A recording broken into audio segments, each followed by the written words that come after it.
Welcome दोस्तों, स्वागत है आपका मेरे चैनल में। दोस्तों तो चलिए आज जानते हैं ईपीएस क्या है। ईपीएस का फुल फॉर्म है अर्निंग पर शेयर।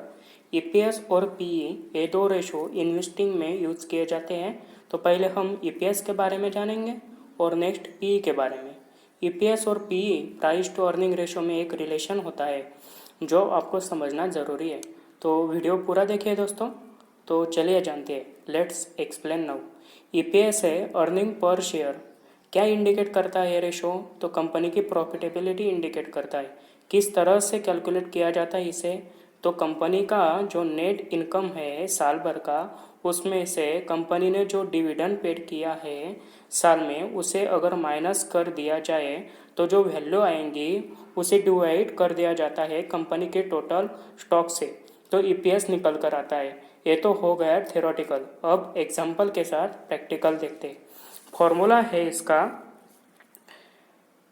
इसका EPS equal to net income minus preferred dividend, यानी जो डिविडेंड पेड किया गया है, divided by average common stock, यानी जो टोटल स्टॉक कंपनी के मार्केट में है।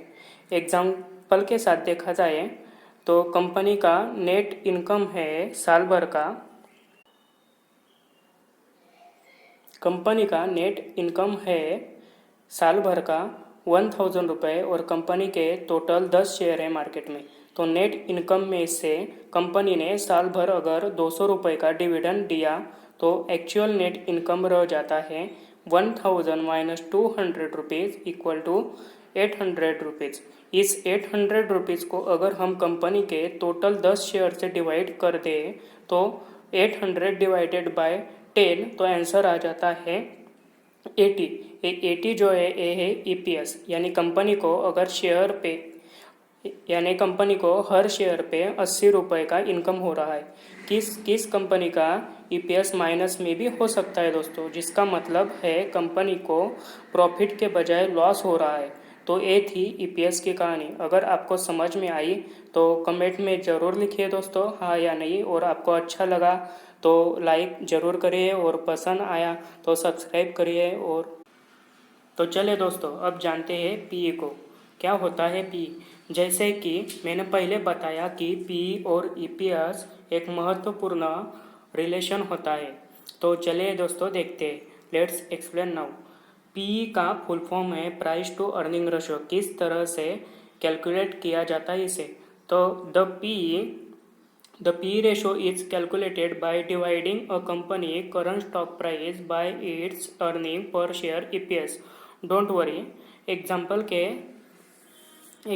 के एक्सप्लेन करेंगे इस डेफिनेशन को। तो क्या इंडिकेट करता है पी रेशो? तो स्टॉक प्राइस का रिलेशन क्या है अर्निंग के साथ, ये इंडिकेट करता है पी रेशो।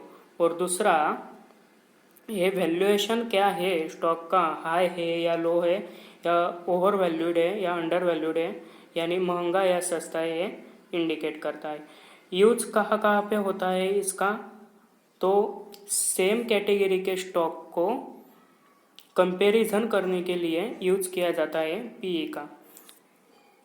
तो चलिए आगे जानते हैं। रियलिटी क्या है इसकी कि higher P indicate valuation are not good but sometimes growth potential of company very high, hence particular stock enjoying premium valuation.